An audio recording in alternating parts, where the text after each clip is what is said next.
আসসালামু আলাইকুম। Audio book by Shaon চ্যানেলে আপনাকে স্বাগতম। আজকে আপনাদের পড়ে শোনাব মানিক বন্দ্যোপাধ্যায়ের লেখা একটি ছোট গল্প, স্বামী স্ত্রী। যারা এখনও অডিও বুক বাই শাওন চ্যানেলটি সাবস্ক্রাইব করেননি, অনুরোধ থাকবে চ্যানেলটি সাবস্ক্রাইব করে বেল আইকনটি অন করে দিবেন। বরাবরের মতোই গল্প পাঠে আমি মোহাম্মদ মেহেদি হাসান। তাহলে শুরু করছি মানিক বন্দ্যোপাধ্যায়ের লেখা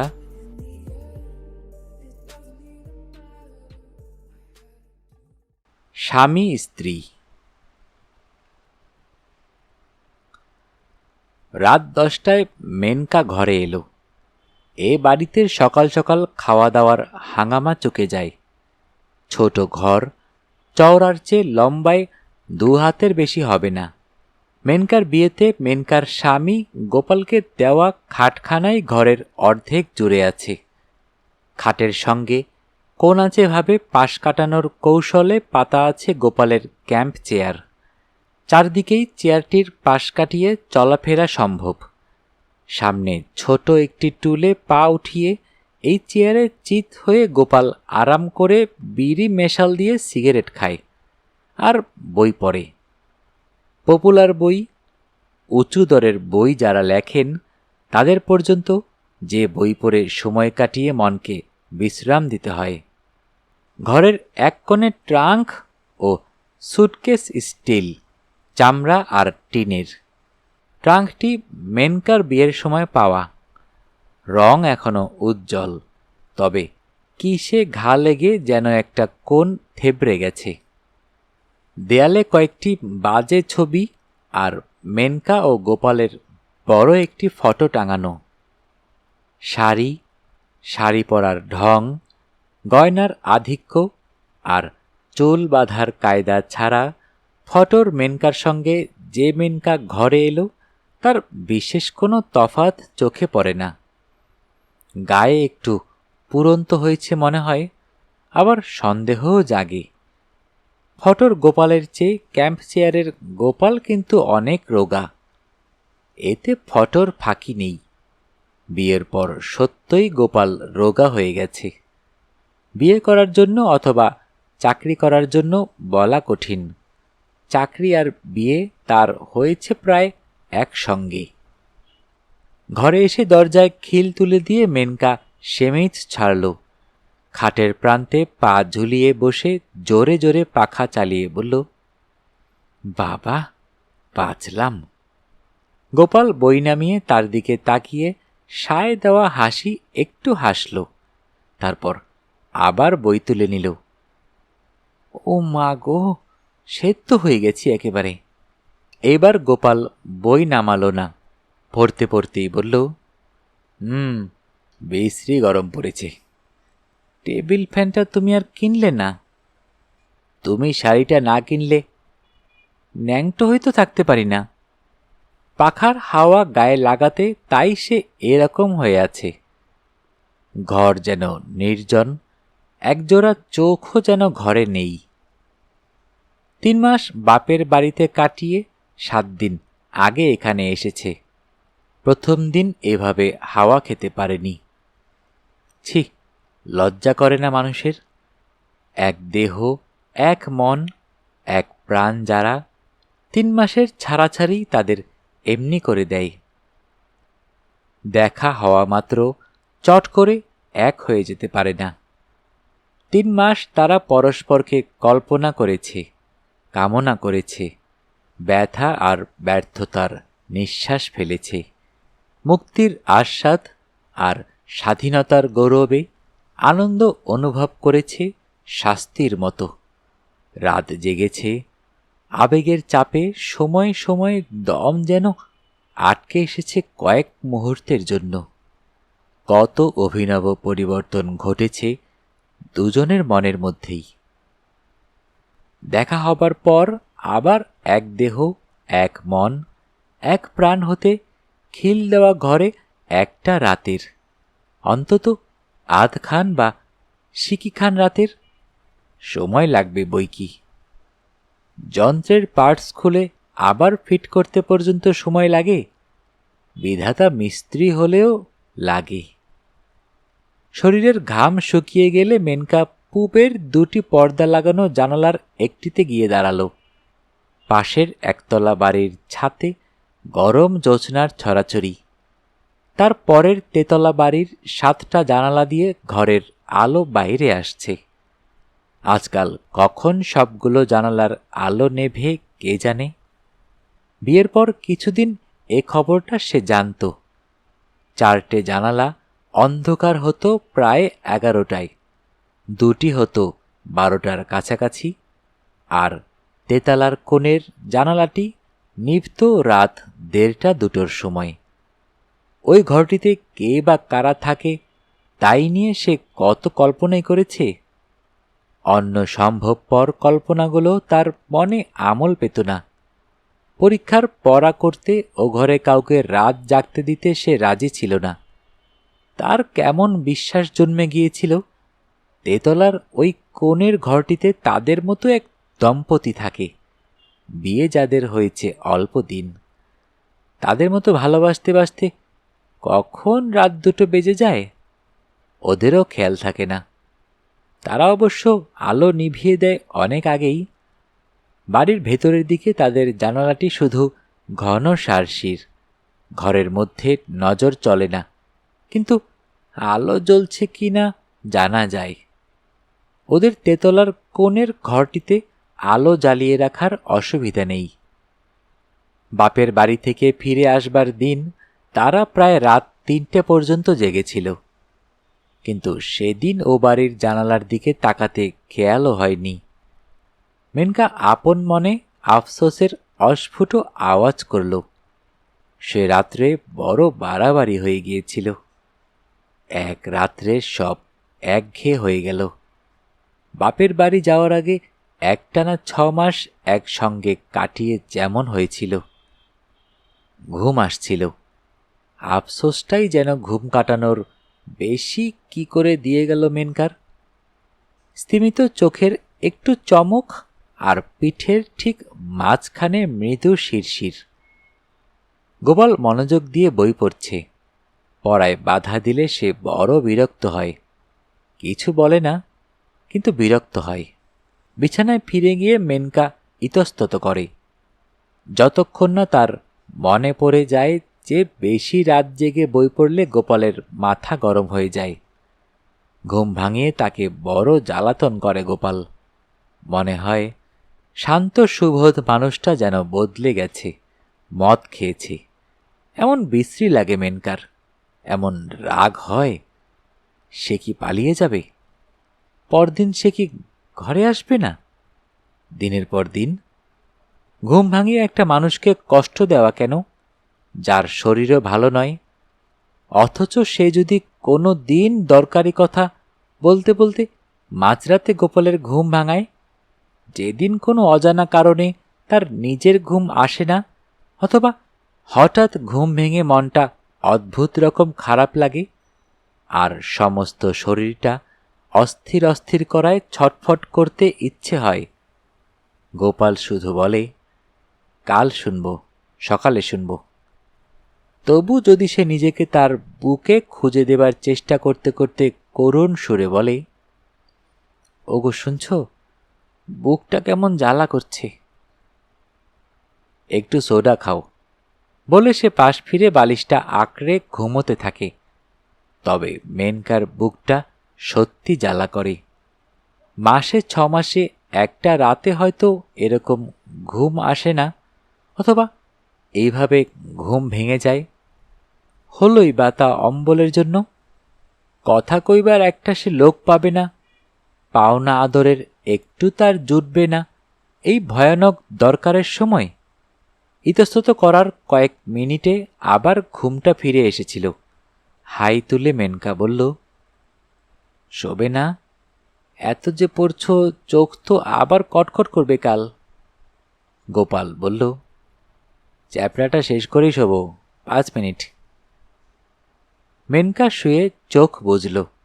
ঘুমে শরীর অবশ হয়ে আসবার আরাম অনুভবের ক্ষমতাটুকু প্রায় ফুরিয়ে এসেছে। বই ফেলে টুল ঠেলে চেয়ার সরিয়ে গোপালের উঠবার শব্দে একটু সচেতন হয়ে উঠল। ভয়ে ভয়ে চোখ মেলে একবার গোপালের মুখের দিকে চেয়ে নিশ্চিন্ত হয়ে আবার চোখ বুজল। গোপালের মাথা গরম হয়নি, ঘুম পেয়েছে। এক নজর তাকালেই মেনকা ওসব বুঝতে পারে। গোপালের চোখ মুখের সব চিহ্ন আর সংকেত তার মনের মুখস্থ হয়ে গেছে। আলো নিভিয়ে মেনকার পা মারিয়ে গোপাল নিজের জায়গায় শুয়ে পড়ল। মেনকা জড়ানো গলায় শুধল, কাল ছুটি না? গোপাল জবাব দিল, দুজনে মিনিট 10 ঘুমিয়েছে। এমন সময় ট্যাক্সি করে বাড়িতে এলো অতিথি। একেবারে পর নয়, সস্ত্রীক গোপালের ভাইয়েরা ভাইয়ের ভাই রসিক। গত অগ্রহায়ণে রসিক বিয়ে করেছে। বউকে বাপের বাড়ি রেখে আসবার জন্য আজ 12টার গাড়িতে তারা রওনা হয়েছিল। 6:30টায় কলকাতা পৌঁছে আবার রাত 9টার গাড়ি ধরবে। অ্যাক্সিডেন্টের জন্য লাইন বন্ধ থাকায় তাদের গাড়ি কলকাতা এসেছে 10টায়। এত রাত্রে কোথায় যায়, তাই এখানে চলে এসেছে। নইলে এত রাত্রে কোনো খবর না দিয়ে মনে করে যে এসেছ, এই আমাদের ভাগ্যি। স্টোভ ধরিয়ে মেনকা লুচি ভাজতে বসল। গোপালের ভাই সাইকেল নিয়ে বার হলো খাবারের দোকানের উদ্দেশ্যে। অন্তত 4 রকমের ছানার খাবার আর রাবড়ি আনবে। মোড়ের পাঞ্জাবি হোটেল থেকে আনবে মাংস। ঘরে ডিম আছে। মেনকা মামলেট বানাবে। বাড়িতে কুটুম এসেছে, নতুন বউকে সঙ্গে নিয়ে এসেছে। খাওয়া দাওয়ার ব্যবস্থা একটু সমারোহ করা গেল না, ছি। তবে কাল বিকেলে ওদের গাড়ি, দুপুরে ভালো রকম আয়োজন করা যাবে। মাসের শেষে টাকা ফুরিয়ে এসেছে বটে, কিন্তু কুটুম বাড়িতে এলে টাকার কথা ভাবলে চলবে কেন? পিসিমাকে মেনকা ফিসফিস করে জিজ্ঞেস করল, একখানা ভালো কাপড় তো বউকে দিতে হবে না পিসিমা? দেওয়া তো উচিত। বাড়িতে হঠাৎ অতিথি আসার উত্তেজনা ছাপিয়ে গোপালের জন্য এবার মেনকার মমতা জাগে। আবার এ মাসে বেচারিকে টাকা ধার করতে হবে। একটা মানুষ খেটে খেটে মরে গেল। ভাই বোন মাসি পিসি সবাই লুটোপুটে তার রোজগার খাচ্ছে। তার উপর আবার কুটুমের এসে অতিথি হওয়া চাই। একটা টেবিল ফ্যান কেনার স্বাদ পর্যন্ত বেচারার মেটে না। সেই বা কেমন মানুষ, ঘেমে চেমে অফিস থেকে ফিরলে 10 মিনিট একটু হাওয়া পর্যন্ত করে না তাকে। আজ রাত্রে পাখার বাতাস দিয়ে ওকে ঘুম পাড়িয়ে তবে সে ঘুমোবে। এক হাতে হাওয়া করবে, অন্য হাতে মাথার চুলে। রসিক খেতে বসল ঘেরা বারান্দায়। রসিকের বউকে বসানো হলো ঘরে। রসিকের কাছে বসলেন পিসিমা। তার বউয়ের ডাইনে বায়ে গা ঘেঁষে বসল মেনকার 2 ননদ। পরিবেশন করতে করতে মেনকা লক্ষ্য করল, এদিকে ওদিকে নড়ে চড়ে বেড়াতে বেড়াতে গোপাল রসিকের বউকে দেখছে, আগ্রহের সঙ্গে দেখছে। প্রথমে রসিকের বউকে দেখে গোপাল যেন একটু আশ্চর্য হয়ে গিয়েছিল। আলাপ করতে গিয়ে লজ্জায় তাকে কাবু হয়ে পড়তে দেখে যেন একটু আহত হয়েছিল। সহজ একটা ঠাট্টায় তাকে ফিক করে হাসিয়ে কথা বলাতে পারায় খুশির যেন তার সীমা ছিল না। লুচি ভাজতে ভাজতে এসব মেনকা লক্ষ্য করেছে। এখন দুজনের খাওয়া তদারকের ছুতোয় ক্রমাগত বারান্দা থেকে ঘরে গিয়ে চোখ বুলাচ্ছে রসিকের বউয়ের সর্বাঙ্গে। অন্য কারো চোখে পড়বার মতো কিছু নয়। অন্য কারো সাধ্য নেই গোপালের চলাফেরা আর হাসি মুখে মানানসই কথা বলার মধ্যে অতিরিক্ত কিছু আবিষ্কার করে। মেনকার মতো চোখ তো ওদের কারোরই নেই। কিন্তু গোপাল এরকম করছে কেন? রসিকের বউ সুন্দরী বলে? মেয়েটার রূপ আছে, একটু কড়া ধাঁচের রূপ, যে রূপ কাপড় জামায় বিশেষ চাপা পড়ে না, বরং আরও উগ্র, আরও অশ্লীল হয়ে দাঁড়ায়। রাস্তার লোক হা করে তাকিয়ে থাকে। বাড়ির মানুষ সশঙ্ক অবস্থায় দিন কাটায়, আর রূপের অহংকারে রূপসীটির মাটিতে পা পড়ে না। গোপাল শান্ত, ভদ্র, মিষ্টি রূপ ভালোবাসে, মেনকার মতো রূপ। রসিকের বউকে দেখে তার তো বিচলিত হবার কথা নয়। ঘরে গিয়ে একটু খোঁচা দিতে হবে, বুঝতে হবে ব্যাপারখানা কি। অতিথিদের খাওয়া শেষ হতেই তাদের শোয়ার সমস্যা নিয়ে পিসিমা, মেনকা আর গোপালের পরামর্শ হল। পিসি বললেন, গোপাল আর কানাই এক বিছানায় শোবে, ওর বউকে অনুবিনীদের গড়ে দেওয়া যাক, একটা তো রাত। গোপাল বলল, না না, তাই কি হয়, নতুন বিয়ে হয়েছে, ওদের একটা ঘর দেয়া উচিত, ওরা আমার ঘরে থাকবে। পিসিমা ঢোক গিলে বললেন, তবে তাই করো। তারপর রাত 1টায় বাড়ির সব আলো নিভল। গোপাল শুল ভূপালের ছোট চৌকির ছোট বিছানায়। মেনকা শুল অনুবিনু 2 ননদের মাঝখানে। রাত্রিবেলা একান্ত দুর্লভ বৌদিকে ঘটনাচক্রে কাছে পেয়ে অনুবিনুর আহ্লাদের সীমা নেই। না ঘুমিয়ে সারা রাত গল্প করবে, ঘোষণা করে মিনিট 10 ফোয়ারার মতো, এবং তারপর আরও 10 মিনিট ঝিমিয়ে কথা বলে আধ ঘন্টার মধ্যে দুজনেই ঘুমিয়ে পড়ল। মেনকা রইল জেগে। গোপালকে তার কত কথা বলার ছিল, কিছুই বলা হলো না। আজকের রাতটা কাটবে, এই দীর্ঘ অফুরন্ত রাত, তারপর সারাটা দিন যাবে। কিছুতে কাটতে চায় না এমন একটা দিন। রাত 10টায় সে গোপালের সঙ্গে কথা বলবার সুযোগ পাবে। ততক্ষণে বাসি হয়ে যাবে সব কথা, বলার কোনো মানে থাকবে না। তাছাড়া পিসিমা কাল ওদের এখানে থেকে যেতে বলেছেন। কাল দিনটা বড় খারাপ, যাত্রা শুভ নয়। রসিকেরা হয়তো কালও এখানে থেকে যাবে, রাত্রে দখল করবে তার ঘর। তাহলে সেই পরশু রাত্রির আগে গোপালকে সে আর কাছে পাচ্ছে না। কি হতচ্ছাড়া একটা বাড়ি গোপাল নিয়েছে, একটা বাড়তি ঘর নেই। বাড়তি ঘর থাকবেই বা কি করে? ভাই বোন মাসি পিসিতে বাড়ি গিজগিজ করছে, গোপালের দোষ নেই। এই বাড়ির জন্যই মাসে মাসে 35 টাকা ভাড়া গুনছে। সকলের সুখের জন্য খেটে খেটে সারা হয়ে গেল মানুষটা। একটু রোগাও যেন হয়ে গেছে আজকাল, নিশ্চয়ই রোগা হয়ে গেছে। পরশু যখন তাকে জড়িয়ে ধরেছিল, কই আগের মতো জোরে তো ধরেনি। কাছে থাকলে আজকেই পরখ করা যেত কতখানি দুর্বল হয়ে পড়েছে। কাল সকালে চেয়ে দেখতে হবে গোপালের চেহারা কেমন আছে। কাল থেকে একটু বেশি মাছ দুধ খাওয়াতে হবে তাকে। এখন গিয়ে যদি একবার দেখে আসে। ভূপাল আর কানাই নিশ্চয়ই ঘুমিয়ে পড়েছে, কিন্তু আলো জ্বালালে যদি ওদের ঘুম ভেঙে যায়, অন্ধকারে গায়ে হাত বুলোতে গেলে গোপাল যদি জেগে যায়। আজ রাত্রে কিছু হয় না, আজ সে ফাঁদে পড়ে গেছে। হার্ট ফেল করে এখন সে যদি মরেও যায়, গোপালের একটু আদর পাবে না। কোনো উপায় নেই, কোনো ব্যবস্থা করা যায় না। একটা বাড়তি ঘর যদি বাড়িতে থাকত। রাত্রির স্তব্ধতা মেনকার কানে ঝমঝম শব্দ তুলে দেয়। ছুতু আর কৈফিয়তের আশ্রয় ছেড়ে যুক্তি আর সঙ্গতির স্তর অতিক্রম করে চিন্তা তার সোজাসুজি স্পষ্টভাবে গোপালকে চেয়ে বসে। পুরনো অভ্যস্ত মিলনের পুনরাবৃত্তি। তারপর মেনকা মরে যেতে রাজি আছে। শুনছ?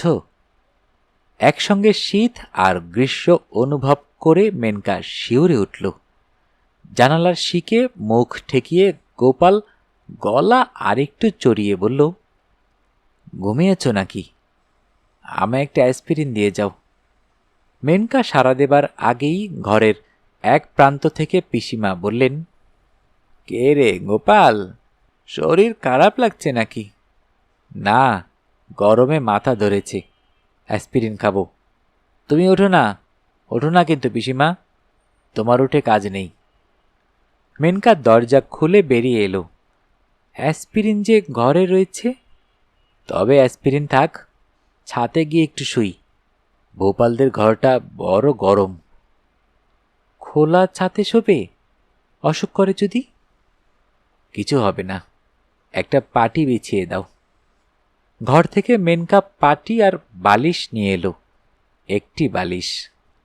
বারান্দা পার হয়ে ছাতের সিঁড়ির দিকে যাওয়ার সময় তাদের ঘরের সামনের সার্সির জানালার কাছে তাকে দাঁড় করিয়ে গোপাল চুপি চুপি বলল, দেখেছ, এর মধ্যে ঘুমিয়ে পড়েছে। সার্সি অন্ধকার। রসিকের নাক ডাকার শব্দ বাইরে শোনা যাচ্ছে। মেনকা বলল, ঘুমাবে না? রাত কি কম হয়েছে? ছাতে পাটি বিছিয়ে মেনকা বালিশ ঠিক করে দিল। গোপাল শুধালো, তোমার বালিশ আনলে না? আমিও শোবো নাকি এখানে? গোপাল হাত ধরতেই সে পাটিতে বসে পড়ল। সবাই কি ভাববে? গোপাল জড়িয়ে ধরতে কিছুক্ষণ তার শ্বাস বন্ধ হয়ে রইল। আর সিঁড়ি ভাঙতে পারি না, একটা বালিশই হবে।